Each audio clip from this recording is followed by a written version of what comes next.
PBAK UIN Malang, Selasa 31 Agustus 2021. Yang pertama mengenai wawasan bidang akademik. Dalam UIN Malang terdapat 7 fakultas, juga pasca sarjana yang terdapat 15 prodi.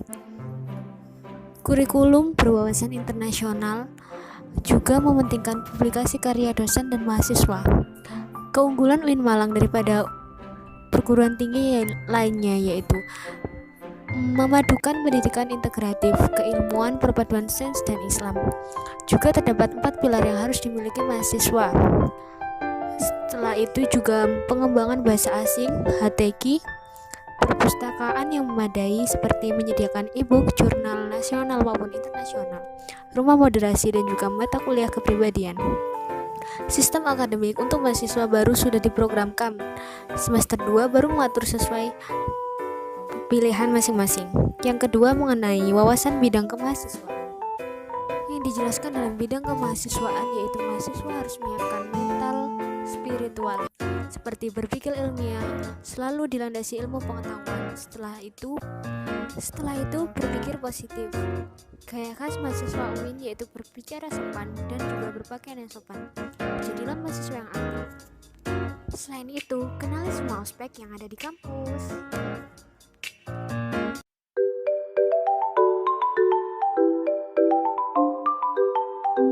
Yang selanjutnya mengenai bidang administrasi umum, perencanaan juga keuangan. UIN Malang sudah terakreditasi institusi A sebanyak 2 kali sehingga bisa mengajukan internasional untuk mendapatkan sertifikasi internasional. Selain itu, UIN juga mendapatkan peringkat jurnal 3 Sinta.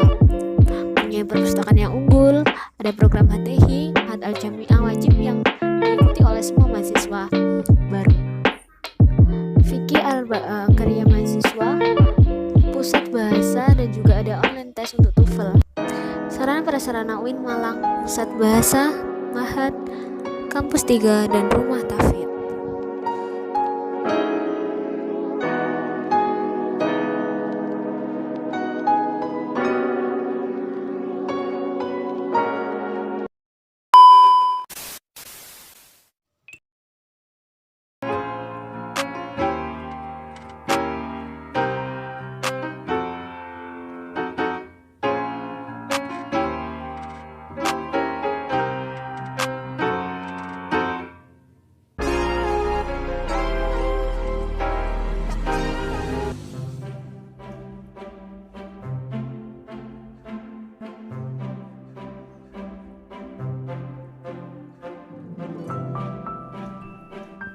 Materi PBAK hari kedua tanggal 1 September 2021. Yang pertama mengenai Dewan Eksekutif Mahasiswa atau DEMA, organisasi intrakampus yang memiliki fungsi pelaksana program kemahasiswaan.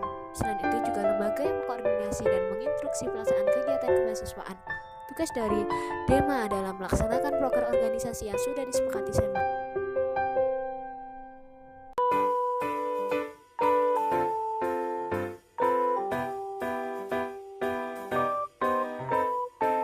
Selain itu juga menginformasikan kegiatan kemahasiswaan, mengkoordinasi dan sinkronasi kegiatan kemahasiswaan. Naungan Kementerian DEMA Universitas yaitu Kementerian Dalam Negeri, Kementerian Sosial, Hukum dan Politik, Kementerian Pengembangan dan Kreativitas, Kementerian Komunikasi dan Informasi, Kementerian Agama dan juga Kementerian Luar Negeri.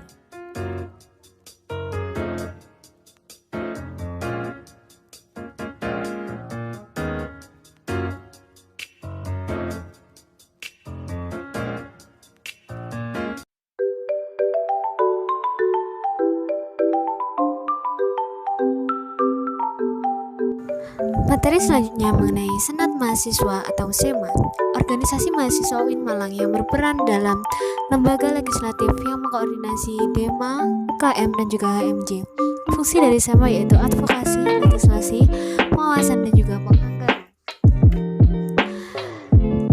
Tugas dari SEMA adalah mengawasi dan mengontrol DEMA, memberikan persetujuan setiap kegiatan yang dilaksanakan DEMA Universitas, memfasilitasi aspirasi mahasiswa yang menyalurkan kepada pihak-pihak yang bersangkutan, mengawasi kebijakan DEMA Universitas, menetapkan peraturan organisasi UIN, mengesahkan peraturan DEMA Universitas dan juga mitra kerjasama DEMA Universitas. Wewenang dari SEMA adalah membentuk undang-undang yang dibahas dengan Kresma, menampung dan mempertimbangkan segala aspirasi mahasiswa, memberikan mandat untuk pelaksanaan TIOWA, mengawasi pelaksanaan hasil sidang SEMA, mengawasi pelaksanaan proker dan juga kebijakan DEMA universitas, mengkaji permasalahan dalam negara dan juga tingkat univ, membahas usulan PO berkaitan bidang tertentu, peringatan atau memorandum kepada DEMA universitas. Komisi-komisi dalam SEMA meliputi Komisi A yang menjembatani terkait permasalahan kemahasiswaan, Komisi B menaungi organisasi dan juga kemahasiswaan, Komisi C administrasi dan juga keuangan, dan juga Komisi D informasi dan juga komunikasi.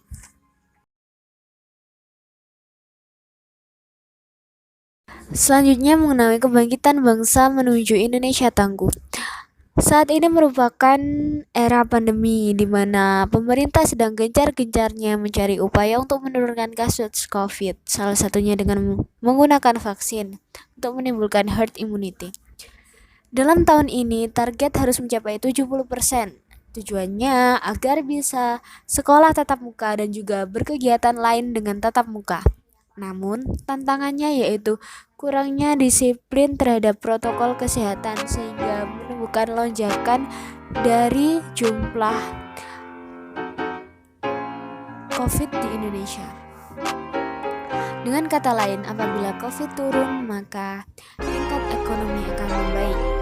Dampak dari COVID bagi bidang ekonomi yaitu melemahnya daya beli dan juga hilangnya pekerjaan. Selanjutnya, dampak dari COVID untuk bidang pendidikan yaitu putus sekolah dan seusia anak sekolah sudah harus bekerja. Nah, yang harus dilakukan adalah bantuan tetap dipertahankan, bantuan kuota data internet juga harus tetap dipertahankan, bantuan subsidi upah dan juga rumah sakit pendidikan.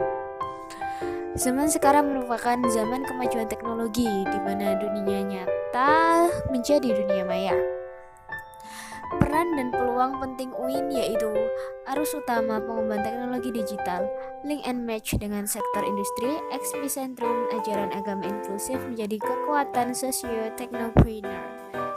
Nah, selanjutnya UIN menuju World Class University menjadi generasi unggul, keagungan moral dan spiritual, gandrung ilmu pengetahuan, memiliki digital quotient and kesalahan peduli sosial.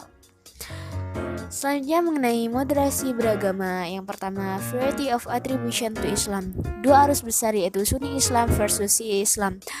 Sociological labeling Islam atau Muslim liberal, sekuler, pragmatis, modernis, tradisionalis, fundamentalis, extremis, and terrorist.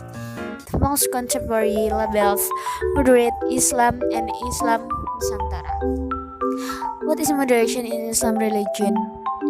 Pertama, definisi moderasi secara etimologis wasatiyah berarti jalan tengah, posisi tengah, dan juga berkeadilan. Secara terminologis, pemahaman atau praktek keagamaan yang menjunjung tinggi kesetaraan, keberagaman, toleransi, dan juga berpijak pada prinsip tawazun antara rasio atau logika teks secara konteks. Selanjutnya mengenai dasar teologis yaitu Al-Quran surat Al-Baqarah ayat 143, beberapa hadis dalam Sahih Bukhari, legal opinion of the jurists and Muslim scholars. Selanjutnya moderasi relevan dan urgent di Indonesia. Maka karakter Islam sebagaimana rahmatan lil alamin yang menjunjung tinggi keadaan harmoni inter dan antar agama. Kedua, historis Islam di Indonesia, maksudnya Islam ke Indonesia masuk melalui via dakwah. Ketiga, karakter masyarakat Indonesia yang lekat dengan kesantunan dan juga harmoni. Yang terakhir yaitu ideologi bangsa Pancasila dan juga moto kebinekaan. Materi selanjutnya mengenai Middle Eastern and Global Issues. Isu-isu politik yang terkait dengan Timur Tengah dan juga politik global baik secara langsung ataupun tidak dapat mempengaruhi pemahaman dan juga sikap keberagaman masyarakat Indonesia serta mengganggu agenda moderasi Islam seperti konflik Palestina dan juga Israel, aliansi politik Arab Amerika Barat, oil economy interest, political despotism, and peran mahasiswa UIN Malang. Yang pertama yaitu mahasiswa harus memerankan diri sebagai agent of change dalam menguatkan dan mendesiminasi agenda moderasi. Selanjutnya, mahasiswa harus cerdas akademis, religius, dan juga berkebinekaan. Yang terakhir, mahasiswa UIN Malang juga harus mengedepankan kepentingan kebangsaan dan juga keagamaan yang sesuai dengan prinsip moderasi.